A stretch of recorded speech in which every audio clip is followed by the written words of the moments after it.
Good morning. I would like to now call the meeting to order.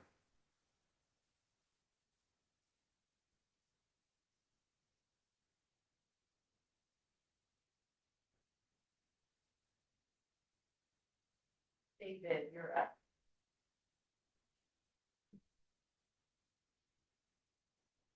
Hey, Bob, can you please let David know that we're going to do a here.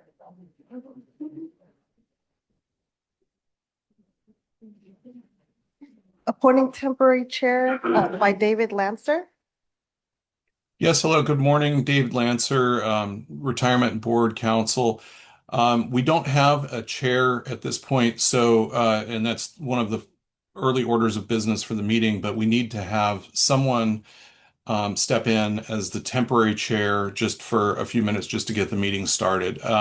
What I would suggest is the order for appointment of the chair, as we'll discuss later, is this is going to have to be an RTD board member. And so I believe it's the person who has been appointed by the RTD board to be the RTD board representative member on the retirement board. So we can have that person step in just as temporary chair and then just to get the meeting started.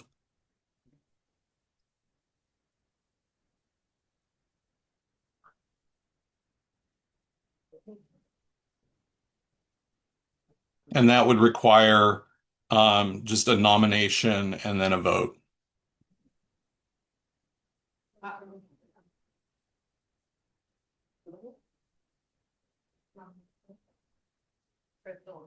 I would nominate. Who am I nominating? Seha?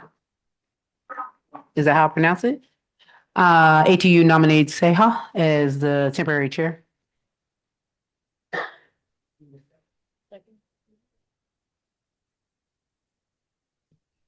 For you. Second. I second. All those in favor? All in favor? Aye. All right, congratulations. You're the temporary chair now, and we can proceed with the meeting.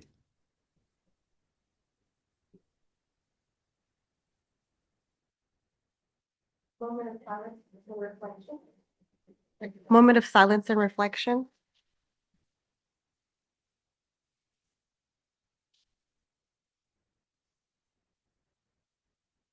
Thank you. Safety announcement by Stephen Moda.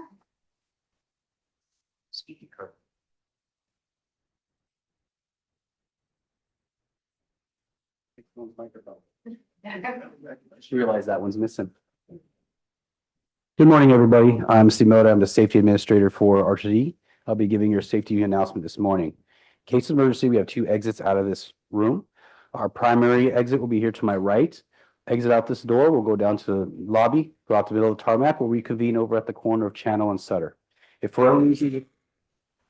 whatever reason this door is blocked or you cannot access this door, you have a secondary exit here directly in front of me. We'll exit out this door, down through across the tarmac, and we'll reconvene at Sutter in California. In case of emergency, we do have an AED here at the back of the room, fire extinguisher. We also have a first aid kit inside the customer lobby, and I will be the one to contact law enforcement or first responders if necessary. Thank you.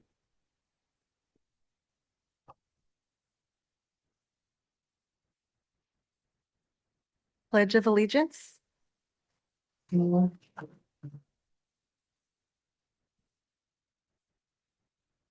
I pledge allegiance to the flag of the United States of America and to the republic for which it stands, one nation, under God, indivisible, with liberty and justice for all.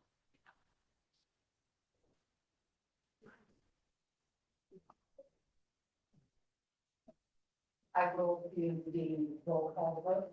So Vice Chair Seha.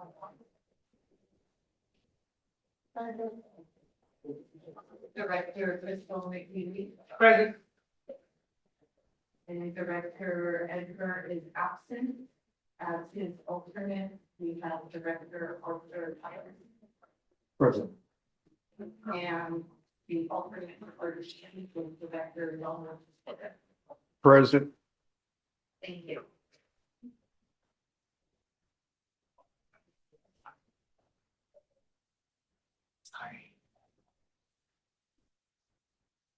Moving on to public comment.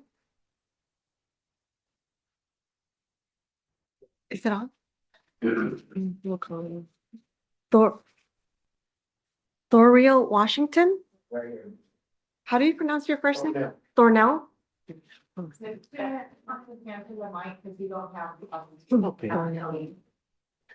Good morning, board and everybody attending. Good morning. My name is Thornell Washington, and I'm a 26-year retiree, management retiree. I was a trainer. A couple of months ago, I sit here, and the whole time I've been an employee, I never came to a board meeting. So this is my second board meeting. The first board meeting, I sat there in kind of amazement, and it was a little different for me. But I heard you talk about LaShonda Nelson.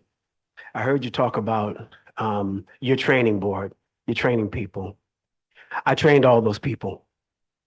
I'm the guy. I trained administration. At that time, we had a training facility that trained, we did all the training. Everything was in-house. So even though you've never met me before, probably never heard of me, I'm the guy. I trained all the people. But at the same time, I was kind of amazed and kind of disgusted by some of the things I heard at the board meeting, and I wanted to address it. One was one of the board members, and I'm not going to say the name, said someone was accusing the board of stealing. Now, being a management employee, being behind the curtain, I know that no board member can say that without the full board knowing he was going to say it before he said it. So I'm going to tell you this. I've been in many meetings. I'm one of the ones that signed the paper, the notes and all the stuff that said that we're not feeling real good about what's going on with the board right now. I don't throw a rock and hide my hand. There's no money to be stolen, and we know the board doesn't have a checkbook. That's smoke and mirrors. The real things that we talked about are the things that was in that letter to the board and everybody else. Some of the things about your hiring practices. Some of the things about your background. After today, Erica, you're going to have to go find my records because they're going to want to know my background. But I'll tell you this. The things that we talked about, you have. And nobody's trying to, we're talking about suing and all that, sue me. Because if you want to know some information, you ask me, I'm going to tell you, sue me. We don't talk about you behind your back. The other thing, one more thing, I'm not going to waste your time, is last general manager here, there was some saying that he was the one that stopped all the buses and pulled all the buses in. That was a lie. There's no better, no nicer way to say it.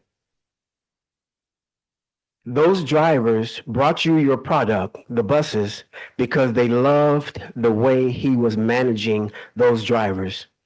They saw a future with him. They trusted him. They believed in him. And I don't know why he got fired or how he got fired, and I really don't care. But the lie was he was the one that stopped the buses, and he didn't. You can go talk to any driver, and if anybody's here from any other organization, the Stockton Record, go talk to any driver. And you ask the drivers, why did they pull those buses in? They pulled the buses in because they felt like you offended a friend. And it's not the first time. I'm going to take you back. I've been retired 18 years.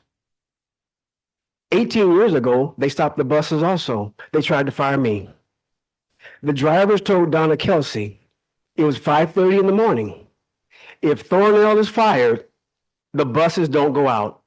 At 5:45, she surrendered. We have some retirees here that can tell you that wasn't the first time the buses were stopped here. And it probably won't be the last. You guys, the board, I'm here because I love the district. You're going to be gone. You're temporary. I've been retired 18 years. Think about it. And I worked 25 years. How many of you have worked 25 years anywhere? Talk to me then. Then you know the commitment. You know the commitment. You know the commitment.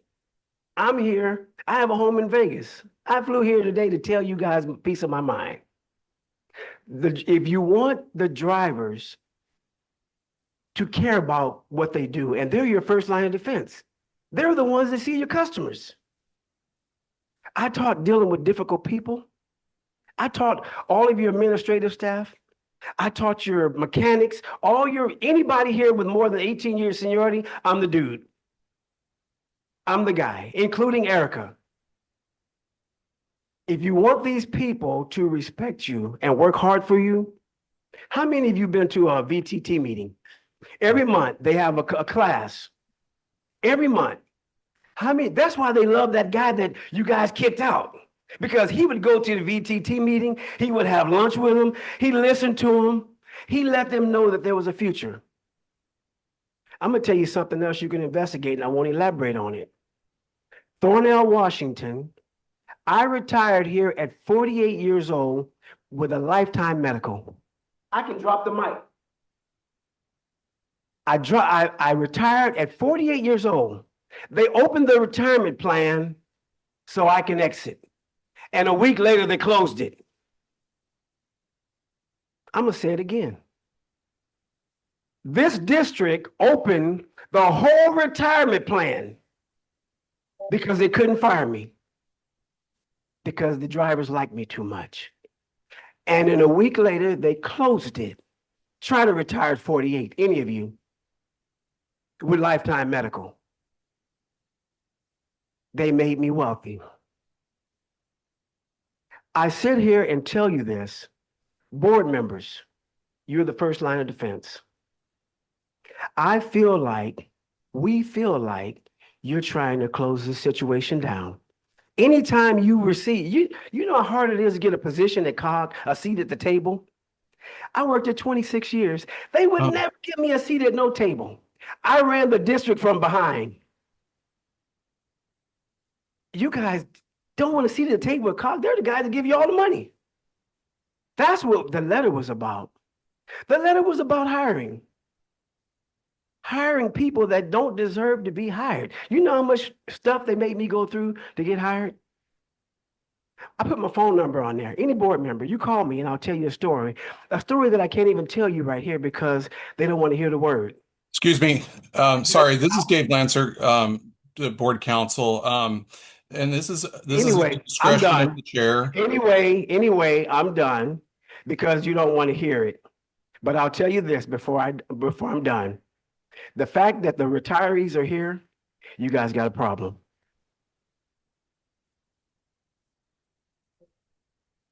David, if you could go ahead and state what you were going to state just so that we. Yeah, I'm sorry for interrupting, but the public comment is limited to 3 minutes according to the agenda, and this gentleman has gone well over his 3 minutes. So the board chair has the authority to stop public comment when they've gone over the 3 minutes. So I just wanted to clarify that. Okay, but I want to say something too. When I started, if you'd have told me 3 minutes, I would have went by that. You didn't tell me that. And I didn't mind you stopping me because I was done anyway, but you should have told me before we even spoke that the 3 minutes. That is in the agenda, sir. Moving on to next public comment by Carl Nate Knott.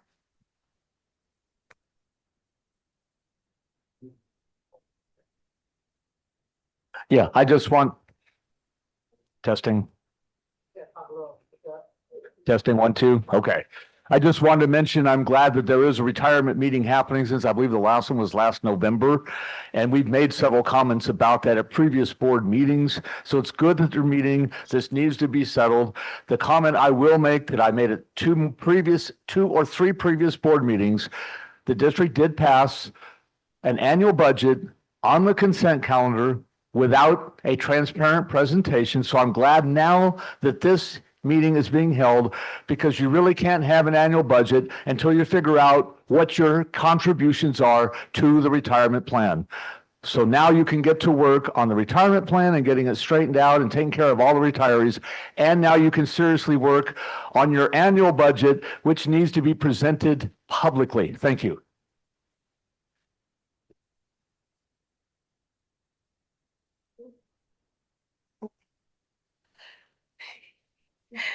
Discussion item, election of officers by David Lancer. Yes, good morning again, members of the board. The bylaws and the retirement plan require that that officers of the retirement board be elected, and these are for calendar year positions. Of course, as you know, there were not the last. We've had some changes in staff, and the last board meeting was last November, and the officers elected at that time are no longer, my understanding is they're no longer with the organization. So first, one of the first orders of business is we need to elect officers, namely a chair and vice chair.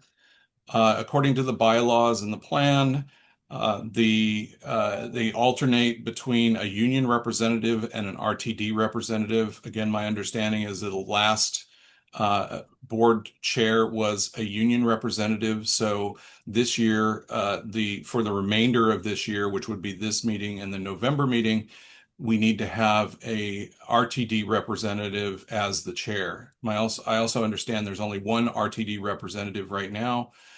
So if we can proceed to a nomination and a vote, and then the next thing we should do is elect the vice chair, and that will be one of the two union representatives. So a second nomination and a vote for that. Happy to answer any questions. So, 18th, President Business Agent, I nominate Mr. Williams for. Oh, sorry, but it's fine, you, David. No, you need to nominate. Oh, I nominate Mr. Wood. The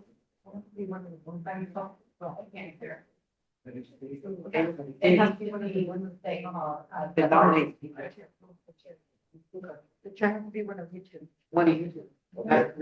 Dana is the main and Donald is the alternate. Okay, okay. Very good. So you gotta nominate. So when y'all got to figure it out.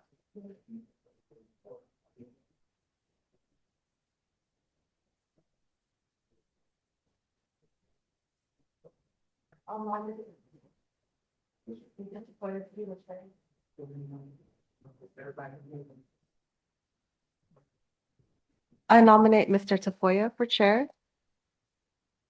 A second. All those in favor, Aye. say aye.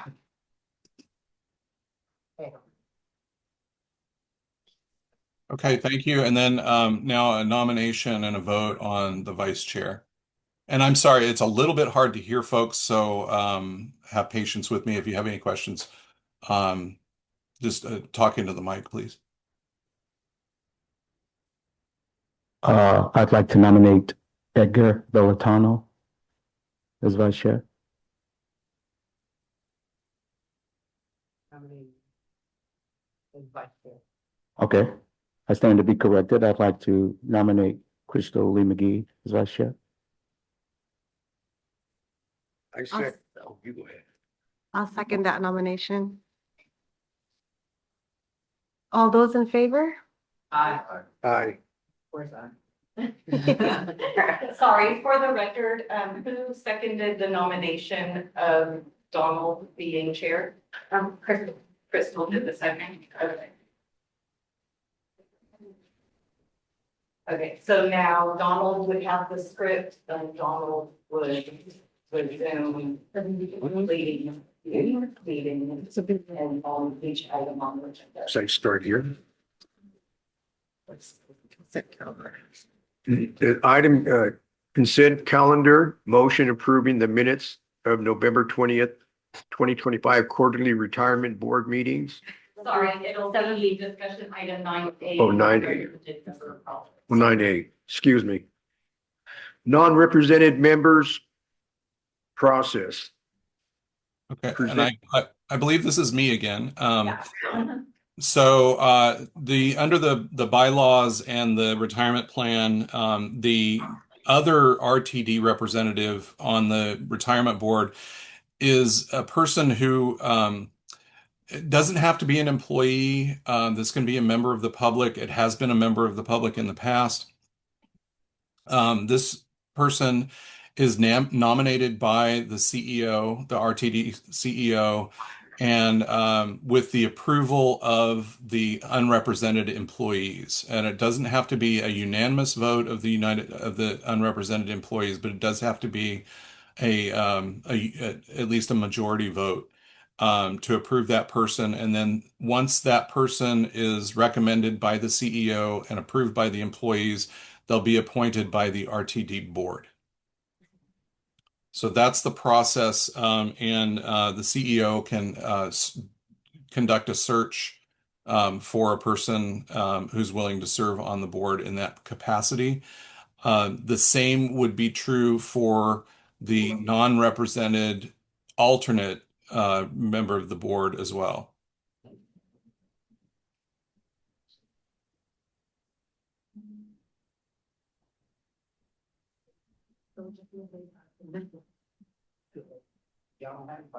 Who do we have? Just so, we'll vote on that later. It's up to the chair. Yes, What's the qualification for the going to be of past retiree? How does the CEO overall get the names of people that are right picking? that are considered. Consider. I would have David Yeah, answer that question. I think somebody asked what are the qualifications? Is that correct? Yes, but who gives the list for the CEO to choose? This person? Okay. There are no specific qualifications. Someone with some retirement experience would be ideal. That's the member of the public who was previously served was a retirement administrator for the San Joaquin County Employees Retirement System. And but it doesn't have to be someone who has retirement experience. And really, I think that it would be someone, a list could be developed from the community or just people who are willing to serve on the board. If a person doesn't have retirement experience, then financial background, investment background, any of those backgrounds would be helpful, I think, but they're not necessary because there's not a specific list of qualifications. Could it be a retiree that actually knows how to read the reports and has financial information of retiree investments that have been involved? Could it be a retiree that has experience and knowledge how to read an actuary report, investment, something like that? Could it be?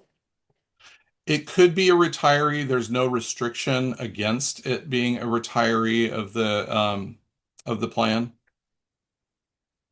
Noted. Thank you. Okay. Good. So next is a consent calendar. We have a motion approving the minutes of the November 20th, 2025 board approval of minutes. I make a motion to Okay. approve the minutes of the November 2025 quarterly retirement board meeting. I was here. Second. Second. I'll second that motion. Okay. All those in favor? Aye. Okay. Motion is approved. Next, we have unfinished business. No action is required as the following item is provided for information only. A, quarterly investment performance of June 30th, 2026. Thank you. It's our item. Yes, Good morning, everyone. My name is Tung Tien. I'm with my colleague, Chris Anderson. We are from Team Hewens, and we have been the financial or investment advisor for SJRTD pension plan for 17 years. And I've been working with the pension plan for the last 14 years. So we know that there has been a lot of changes to the organization. So this is not going to be a normal review of the investments, but rather we want to take a step back and discuss our roles so that everyone here understand what our role is and how we manage the investments, starting with some fiduciary roles.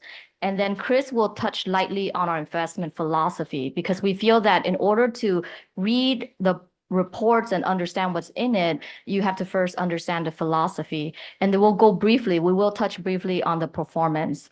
And then we will offer to any staff member or board members an hour-long on our investment philosophy again, as well as reading the reports, because the reports that we provide quarterly is very thick and there's a lot of charts and numbers. So we have that Erica passed around with a list. So please sign up. We would love to speak with you on Zoom. So again, Team Hewens has been working with SJRTD for 17 years. Next page, Chris. And I want to start with the fiduciary duties. Who are fiduciaries? Anyone who is in a leadership position like a CEO, COO, they're fiduciaries. Board members are fiduciaries. Team Hewens as an investment consultant is a fiduciary. And so as fiduciaries, we have a couple of things that we have to follow. First, the duty of loyalty. And that means that we are investing for the benefits of plan participants and beneficiaries. The second duty is duty to diversify. While we could take a lot of risk, invest in something that makes a lot of money, but it is actually by law that we have a duty to diversify to minimize risk. We have a duty of care. That means we have to act prudently. It can't just be, let's invest in this because it's making a lot of money. We have a duty to follow plan documents. All pension plans are created by a plan document, like a contract. So we have the duty to follow that plan document, as well as ERISA laws. So as fiduciaries, from financial consultants to board members to leadership of SJRTD, we are all fiduciaries. Next slide, please. And with that, we follow a fiduciary process. As an investment consultant, we follow a fiduciary process to help the board and the leadership fulfill some of its fiduciary duties. And we've done almost all of these process, from conducting a fiduciary review to designing the portfolio, formalizing an investment policy statement, and implementing the investments for the last 17 years.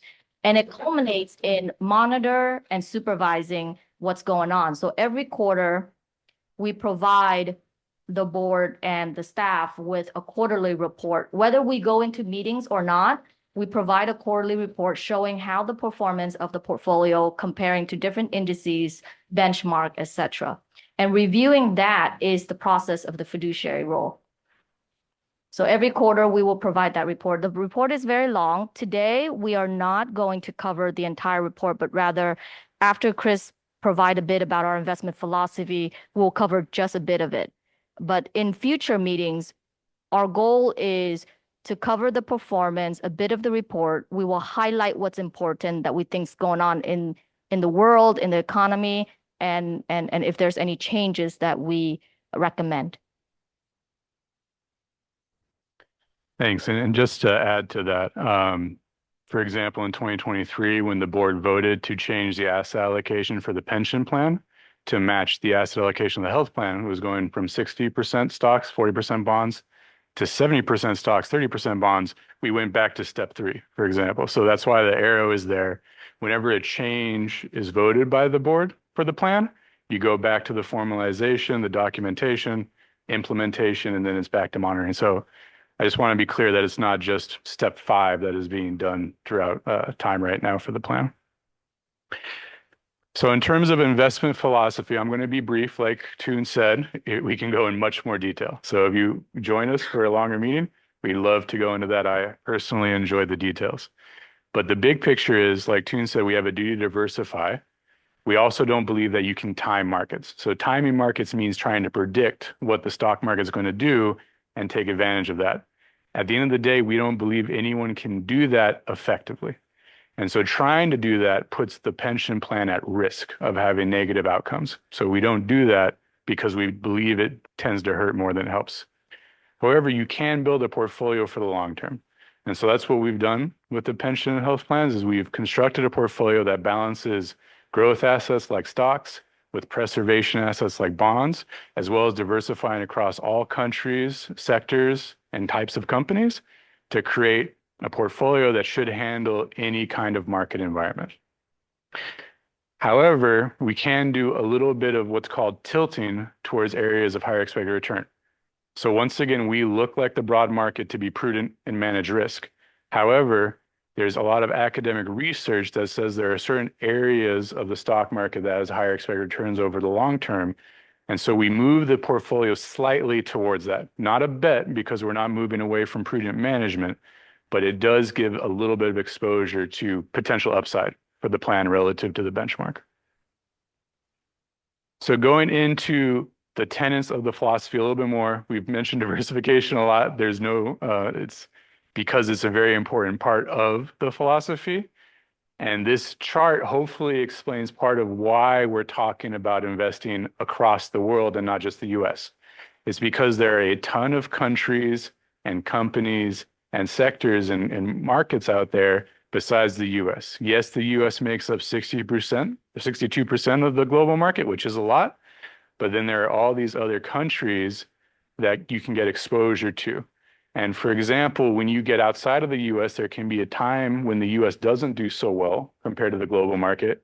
And so it's good to have that exposure. Just like in 2024, when the US was experiencing challenges because of things like sticky inflation, high short-term rates, and a weak job market.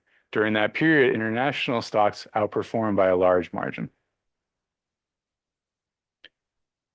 One of the other pillars is discipline, which hopefully kind of came across in those first 3 bullet points as well. But just to reiterate, we develop a strategic plan and we stick to it regardless of what kind of market environment we're in. If we make changes, it's because of some foundational reason to change the way the portfolio is being managed, like was done in 2023 to change the pension portfolio to align with the health portfolio. That was not because of a market event, for example. This chart highlights why discipline can be so useful. What this is these lines represent different periods of time for the year for the general stock market. When it's down, that means at some point during the year, the stock market was negative. So you can see here in any given year, from 1979 to 2025, there is at least one time in that year when they had a negative market.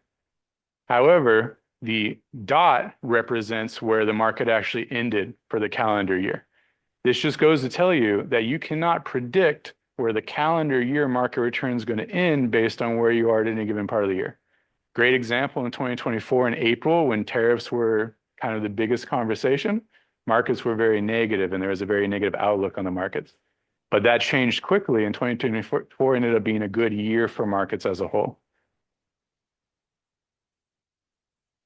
So I mentioned before, tilting to higher areas of higher expected return. Once again, this is not a bet.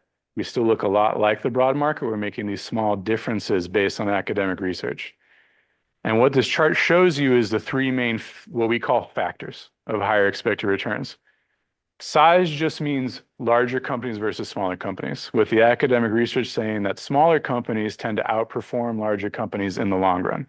And you can see that, small being the blue bar and large being the gray bar, across all regions. So US, developed ex-US, think of that as Eurozone countries and countries like Japan, and emerging markets, think of countries like China and Mexico. Okay, but regardless of what area of the market you're looking at, in the long run, small caps outperform large caps. So we have a little bit of an extra tilt to small cap portfolios relative to the broad benchmark.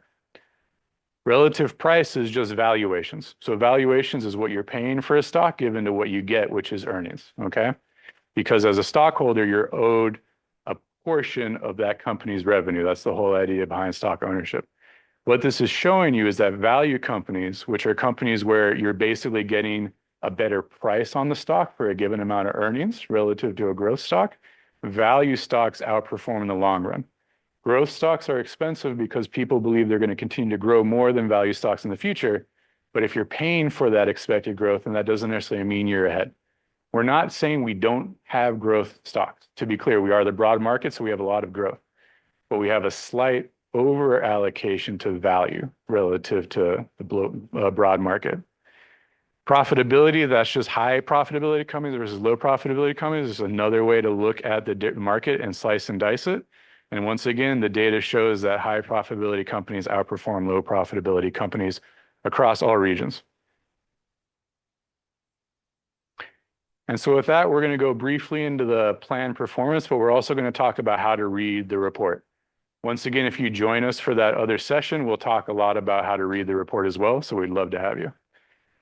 But what this is this is the pension plan being compared to a peer group of other sponsor plans that are in the under $100 million size. So that's one of the ways that you create a comparison group is by the size of the plan, because different plans and different sizes will be managed differently. And what you have here is the blue dot is the pension fund, so the actual fund performance. The purple box is the target. So that's the target we've created based on having a proxy of benchmark indices that looks like the pension plan. And then this gray box represents all of your peers. So the range of returns for all the peers in this peer group over these different rolling periods.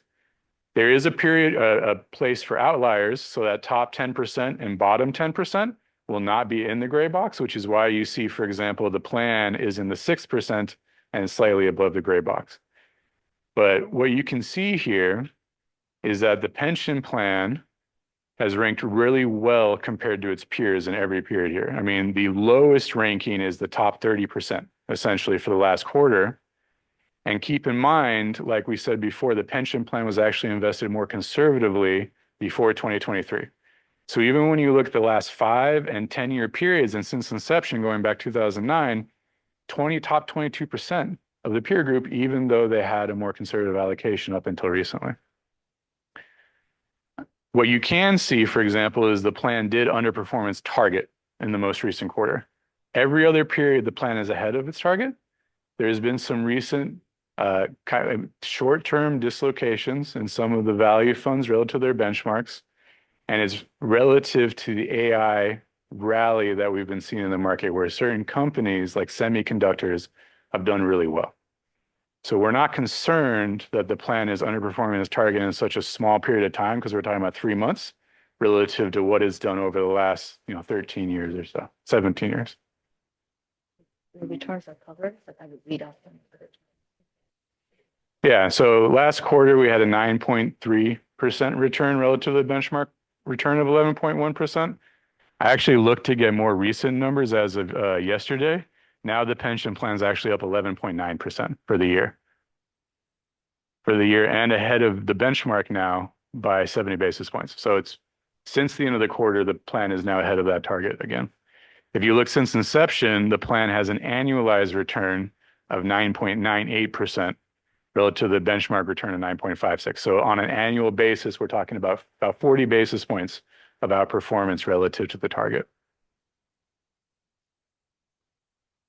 When you look at the health plan, as I was alluding to before, the health plan was 70% stocks, 30% bonds the entire time of the health plan.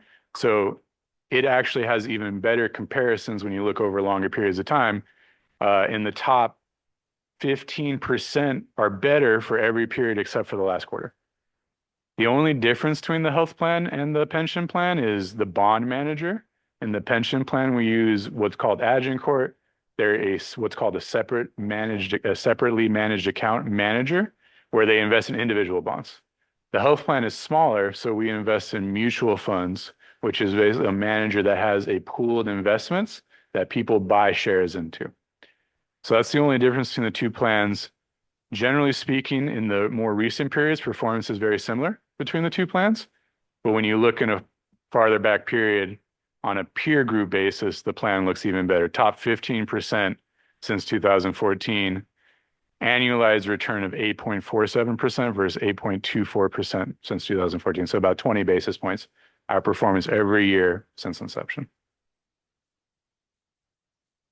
And that's the end of the plan performance. Were there any questions on anything about the philosophy or the performance?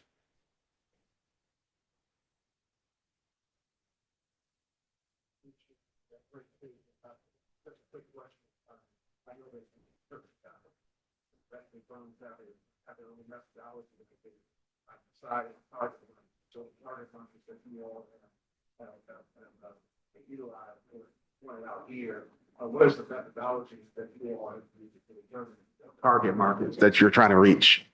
Yeah, so just to make sure I understand, you mean how is the target that we compare the benchmark to constructed or the portfolio to? That is correct, yes. Yeah, so it's very much based on what the portfolio is invested in to make it an apples to apples comparison.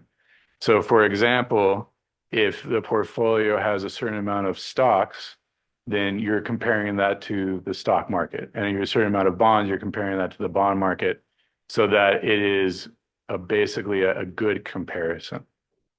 And I can actually switch really quick to some of the plan pages that will talk about our benchmark in a little bit more detail.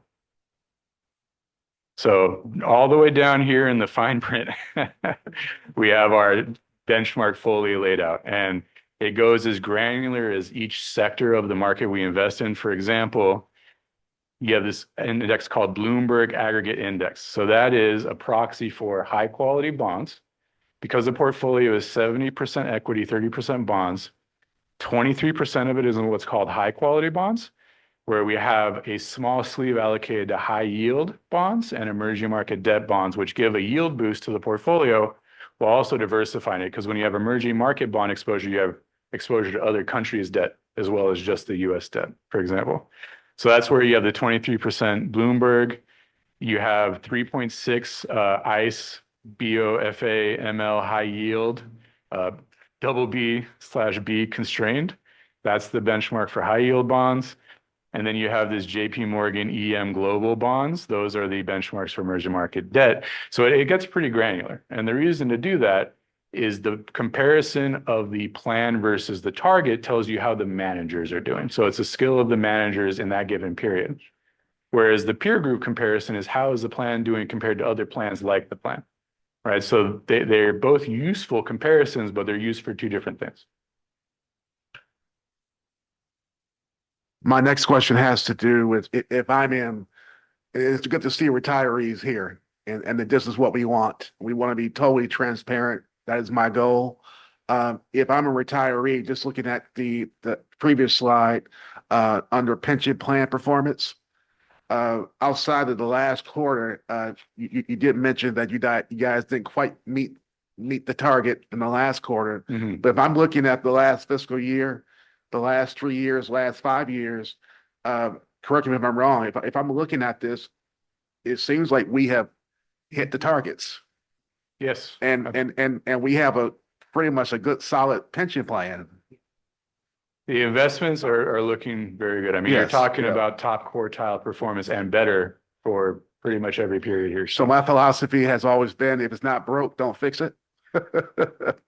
So with that being said, so last quarter you all did not obviously meet the target. What is the plan for this quarter? So it's a great question. Yeah. And what it comes down to is, can you understand why the performance Sure. of the managers were worse than the benchmark? And do you expect that, or does it mean something the manager is doing differently than what you expect? So like I said before, we have these tilts, and profitability is one of those tilts. In the case of the most recent period, high profitability stocks actually underperformed low profitability stocks, which is different than most market environments, which is why some of the fund managers that tilt towards higher profitability stocks actually underperform their benchmarks. Another part of it is that because of the AI rally, companies, particularly in the semiconductor space, went up in value very quickly and they moved out of, or in theory, they moved out of the benchmark that they were referenced in, and the managers react more quickly to that. They say, oh, this company has done really well. It may not fit in my universe anymore, so I'm going to trim that position or sell it entirely. The fund enjoys that appreciation, but then let's say the stock keeps going up, right? That stock is still in the index because these indexes only change their constituents every 6 months or every 3 months. So there's a period of time where the fund manager is moving more quickly than the index it's comparing itself against. Most of the time, that's a good thing. Most of the time, the manager is making good decisions by doing this. In this case, it's not they made a bad decision. It's just that the timing and the kind of unique environment where AI is driving so much in the last 3 months is leading to that underperformance for some of the funds. Great. And then my last question. The last question has to do with retirees that are needing one-on-one consultation. Every retiree has their own, they have their different needs. Can you talk about the resources that you have for retirees if at any given time they are wanting to reach out to your team to get feedback on their retirement? We are managing the pension plan, so retirees have their 401k that's Sure. self-directed. They would go to the manager of the 401k, Gotcha. Okay. yes, so this is a non-retiree, it's not directed by the individuals, but they do have a plan that is, and they have to go to their manager. We don't manage that plan. Sure. Good. Thank you.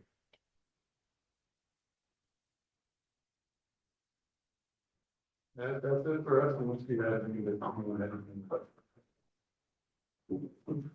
Well, thank you so much for taking the time. And like I said, please do join us for one of those sessions where we can go into much more detail as much as our literally everything.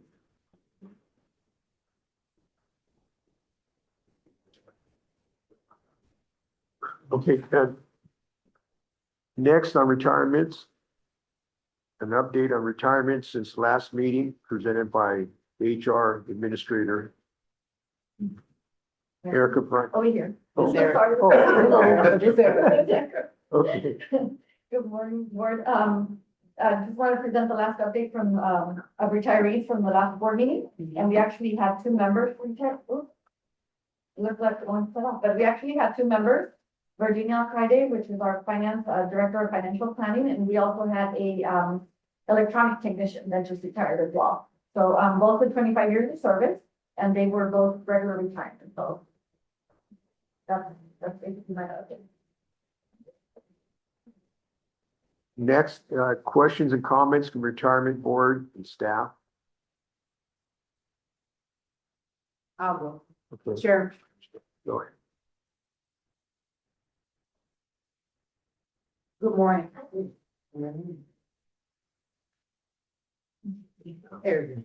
Good morning. First off, I want to say thank you to the retirees that did come and participate.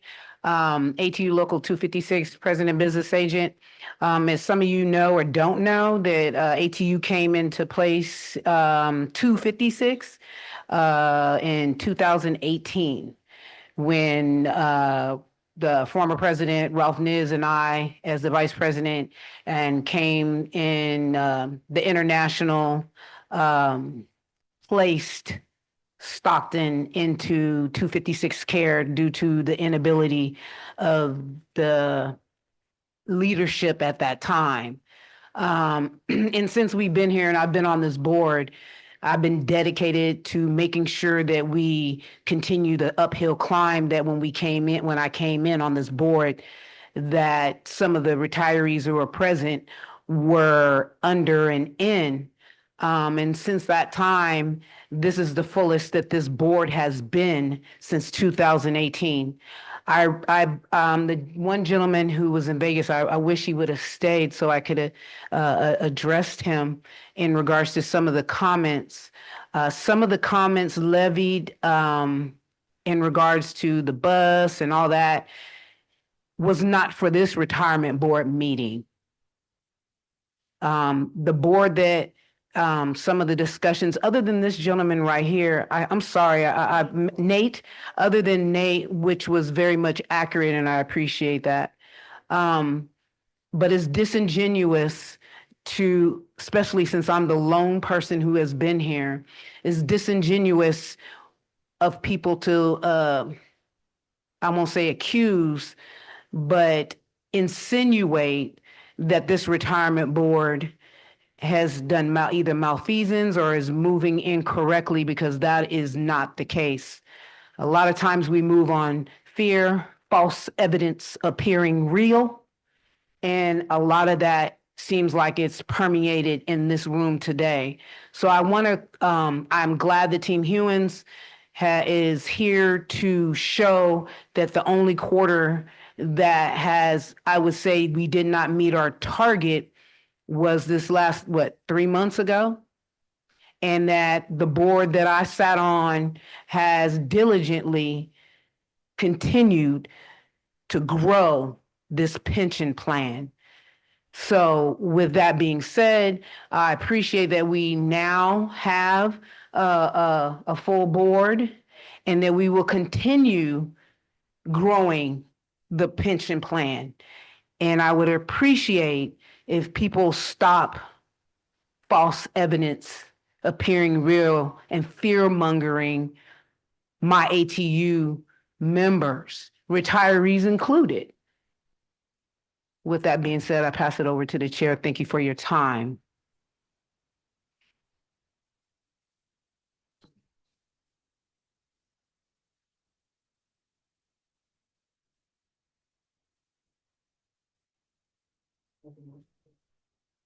Okay.